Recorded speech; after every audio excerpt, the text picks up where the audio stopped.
চলো গ্রামে গঞ্জে যাই, বাংলাদেশের সফল গাথা সবারে জানাই।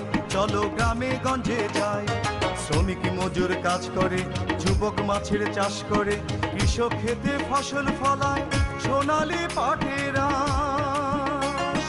বাংলাদেশের মানুষ রবে সুখে 12 মাস। এই দেশেতে আউলিয়া কবি জ্ঞানী জন, ইতিহাস ঐতিহ্য প্রত্ন নিদর্শন। তাই তো আমি ঘুরে বেড়াই পথে প্রান্তরে, পথে প্রান্তরে, পথে প্রান্তরে, পথে প্রান্তরে, পথে প্রান্তরে।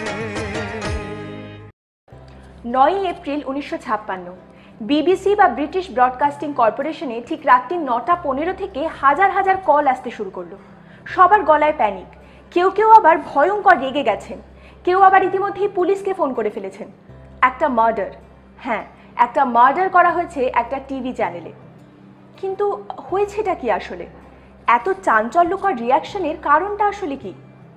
আসলে হয়েছিল কি, সুদূর ভারতবর্ষ থেকে একজন জাদুকর জাদু খেলা দেখাতে এসেছিলেন বিবিসিতে। খেলা আরম্ভ হলো।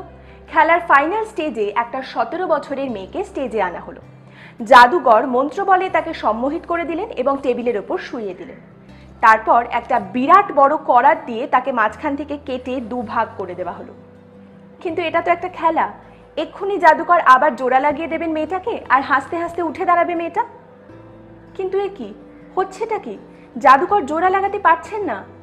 তাহলে কি সত্যি মরে গেল মেয়েটা? Is it a murder? কি হচ্ছে ব্যাপারটা? জাদুকরও আস্তে আস্তে মাথা নাড়তে নাড়তে একটা কালো চাদর দিয়ে মেয়েটার মুখটা ঢাকা দিয়ে দিচ্ছেন। আর ঠিক তক্ষুনি ব্রডকাস্টটা হঠাৎ করে বন্ধ হয়ে গেল। আর তারপরেই সেই হাজার হাজার ফোন কল বিবিসির অফিসে। প্রেসও পৌঁছে গেছে ততক্ষণে জানার জন্য যে ব্যাপারটা আসলে হয়েছেটা কি। পরের দিন সকালবেলায় গল্পটা পরিষ্কার হলো। জানা গেল যে ওভারটাইমের জন্য শোটা বিবিসিতে বন্ধ হয়ে গেছিল। যদি পুরো শোটা দেখানো হতো তাহলে দেখা যেত জাদুকর মেয়েটাকে জোড়া লাগিয়ে দিয়েছেন। তার কিচ্ছু হয়নি। খবরের কাগজে বড় করে হেডলাইন বেরোলো, the girl is all right, it was all an act of magic by the sarkar of India. মেয়েটার একটা ছবিও বেরোলো, তার সাথে তার একটা কোট, আমি ঠিক আছি, আমার কিচ্ছু হয়নি, আমি পরের শোতে আবার এই খেলায় অংশগ্রহণ করব। এর পরের দিন থেকে ইংল্যান্ডের যে কটা থিয়েটারে পিসি সরকার সিনিয়রের জাদু খেলা চলছিল সেখানে হাজার হাজার মানুষ ভিড় জমাতে লাগলেন একবার পিসি সরকার সিনিয়রের ইন্দ্রজাল দেখার জন্য যে তিনি কিভাবে একটা মেয়েকে মাঝখান থেকে কেটে 2 ভাগ করে তারপর আবার জোড়া লাগিয়ে দিতে পারেন। Now I am ready, but I can't talk with you because my absolute concentration is necessary.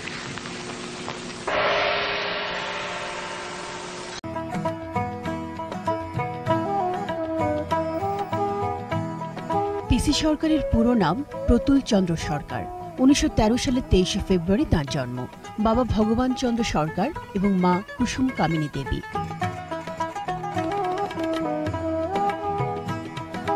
টাঙ্গাইলের স্থানীয় শিবনাথ হাই স্কুলে তার শিক্ষা জীবন শুরু।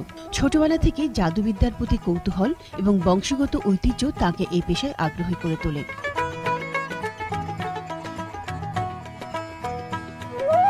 গণপতি চক্রবর্তী ছিলেন তার গুরু। 7ম শ্রেণীতে পড়া অবস্থায় তিনি শুরু করেন জাদু প্রদর্শন। এরপর বিশ্বব্যাপী ছড়িয়ে পড়ে তার সুনাম।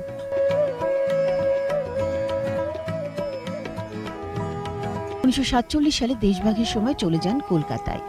পরে তার বাড়িটি বেদখল হয়ে যায়। প্রতিদিন এই জাদু সম্রাটের বাড়ি দেখতে ছুটে আসেন ভক্ত দর্শনার্থীরা।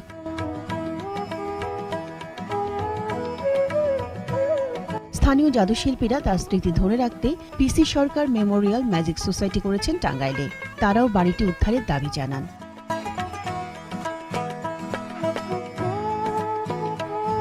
জাদু শিল্পে অসাধারণ পারদর্শিতার জন্য জাদু সম্রাট উপাধি লাভ করেন পিসি সরকার।